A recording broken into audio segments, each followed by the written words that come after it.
We then were sort of coined as the guys who run only in small island. I know most people don't think of Israel as a small island, but Israel is an island. It's a transportation island. If your car is driving outside Israel, it's been stolen.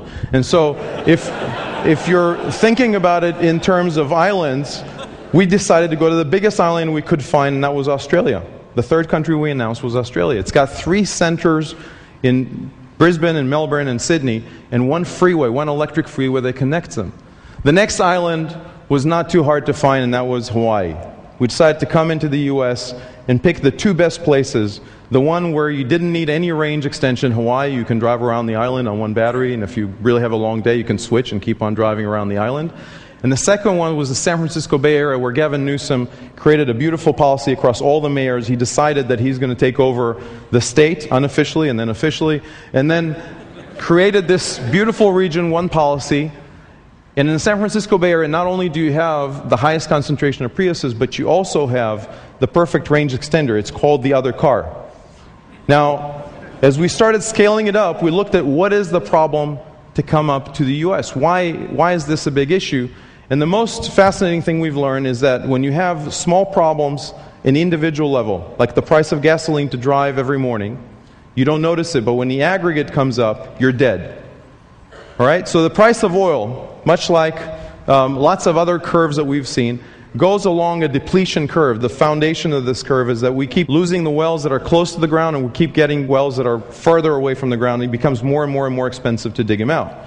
Now, you think, well, you know, it's been up, it's been down, it's been up, it's going to keep on going up and down. Here's the problem.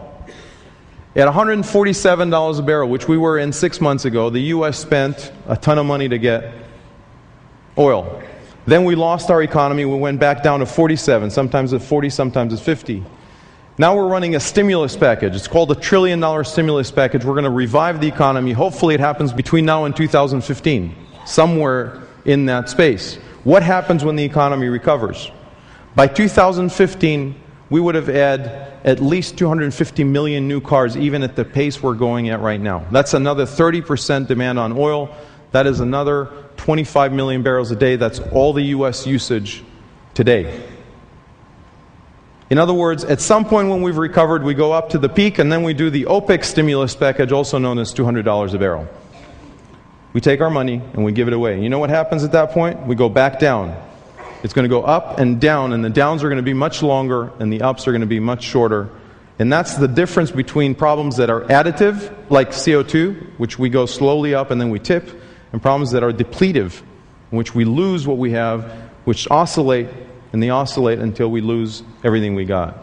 Now, we actually looked at what the answer would be, right? Remember in the campaign, 1 million hybrid cars by 2015.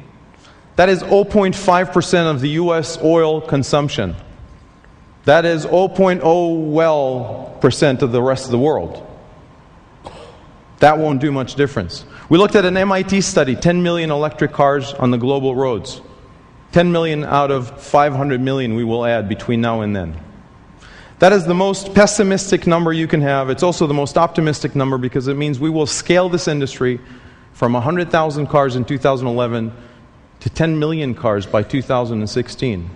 100x growth in less than 5 years. You have to remember that the world today is bringing in so many cars. We have 10 million cars by region. That's an enormous amount of cars. China is adding those cars. India, Russia, Brazil. We have all these regions. Europe has solved it. They just put tax on gasoline. They'll be the first in line to get off because their prices are high. China solves it by an edict. At some point they'll just declare that no gasoline car will come into a city, and that will be it. The Indians don't even understand why we think of it as a problem, because most people in India fill 2 or 3 gallons every time. For them to get a battery that goes 120 miles is an extension on range, not a reduction in range. We're the only ones who don't have the price set right, don't have the industry set right, don't have any incentive to go and resolve it across the U.S. Now, where is the car industry on that? Very interesting. The car industry has been focused just on themselves.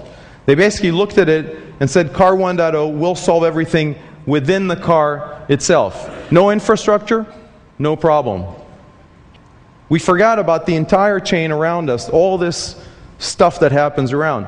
We are looking at an emergence of a Car 2.0. a whole new market, a whole new business model. A business model in which the money that is actually coming in to drive the car, the minutes, the miles if you want, that you are all familiar with, subsidize the price of the car.